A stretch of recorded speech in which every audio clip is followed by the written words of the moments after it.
मरहबा मरहबा जद्दल हुसैनी मरहबा या नूरल ऐनी मरहबा मरहबा मरहबा जद्दल हुसैनी मरहबा या नूरल ऐनी मरहबा सरकार की आमद मरहबा।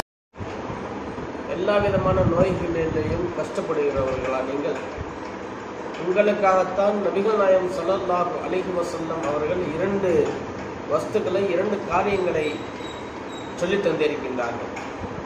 நமக்காக வேண்டிய எல்லா நபர்களுக்கும் நோய் நொடிகள் தொற்றிவிட்டால் இந்த இரண்டு காரியங்களை கடைபிடித்தோம் என்று சொன்னால் இன்ஷா அல்லாஹ் சொல்வது நபிகள் நாயகம் ஸல்லல்லாஹு அலைஹி வஸல்லம் அவர்கள், அல்லாஹ்வுடைய தூதர் ஸல்லல்லாஹு அலைஹி வஸல்லம் அவர்கள். எனவே இந்த இரண்டு காரியங்களை நாம் கடைபிடித்து வந்தோம் என்று சொன்னால் இன்ஷா அல்லாஹ் அல்லாஹ்வுடைய கிருபையால், அல்லாஹ் நாடினால் நம்முடைய உடலில் இருக்கக்கூடிய நோய் நொடிகளை அல்லாஹ் தஆலா அகற்றி விடுவார்.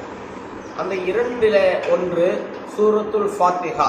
அல்லாஹ் தஆலா இறைச்சி அருளப்பட்ட நாம் தினசரி 5 வேளை தொழுகைகளிலேயும் சூரத்துல் ஃபாத்திஹா ஓதுகின்றோமே, அந்த சூரத்துல் ஃபாத்திஹாவை ஓதி வந்தால் இன்ஷா அல்லாஹ் அல்லாஹ் தஆலா நிச்சயமாக நம்முடைய உடலிலே உள்ள எல்லா நோய்களுக்கும் நிவாரணம் அந்த சூரத்துல் ஃபாத்திஹாவிலே வைத்திருக்கின்றார்.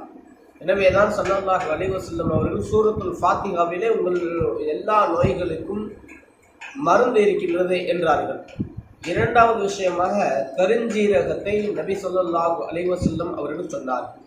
இந்த கருஞ்சீரகம் இருக்கின்றது. இந்த கருஞ்சீரகம் மரணத்தை தவிர, அல்லாஹ் விதியாக்கப்பட்ட மௌத்தை தவிர மற்ற எல்லா மனிதனுடைய எல்லா விதமான நோய்களுக்கும் இது மருந்தாக அமைந்து கொண்டிருக்கின்றது என்று சொன்னார்கள் ஸல்லல்லாஹு அலைஹி வஸல்லம் அவர்கள். எனவே நம்முடைய வாழ்நாட்களில இந்த இரண்டு வஸ்துக்களையும், இந்த இரண்டு காரியங்களையும் பின்பற்றி அல்லாஹ் தஆலா அனைத்து நபர்களுக்கும் உடல் ஆரோக்கியத்தையும் உடல் சுகத்தையும் மரணம் வரைக்கும் எந்த ஒரு தங்குதடையும் என்றே தந்து அருள் பாலிப்பானாக.